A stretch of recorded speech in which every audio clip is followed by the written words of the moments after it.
This is Bumper to Bumper TV.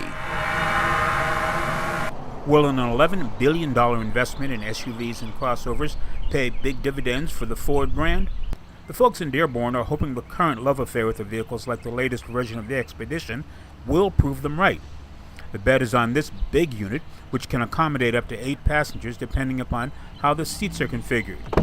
When we gave it a look over, some things stood out in terms of creature comfort upgrades. But it should, considering this was the top-of-the-line Platinum Edition.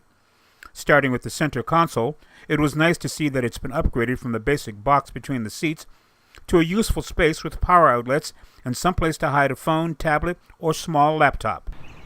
Second-row passengers have plenty of legroom and some serious creature comforts, such as zoned climate control and power outlets to support multiple devices. And of course, there is a third row to accommodate somewhat smaller riders, but it can work. Those seats, once folded flat, convert the Expedition to a decent-sized cargo hauler with 104 cubic feet of space.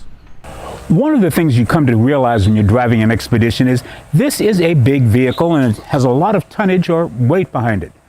But what is interesting to know is that it is powered not by a V8, but rather a 6-cylinder engine. Like nearly every other Ford vehicle, EcoBoost technology makes things work in this 3.5-liter V6 engine. On paper, it delivers 400 horsepower and 480 pound-feet of torque. Fuel economy is not world-beating, but better than earlier versions. In addition to the engine, Ford has put some engineering chops into the transmission. In the test model, it was a 10-speed gearbox working with a 4x4 configuration. Add in crawl mode capability with 22-inch wheels, and the Expedition can do more than just move a lot of people to school or shopping. Not to be left behind by competitors, the test vehicle was equipped with a full suite of driver assistance technology. That's something very useful in handling a vehicle of this size. Obviously, with a lot of upscale bells and whistles available on this version of the Expedition, the SUV has moved into the premium vehicle segment. It's a long way from the brand's origins as transportation for the average working family. This is Greg Morrison.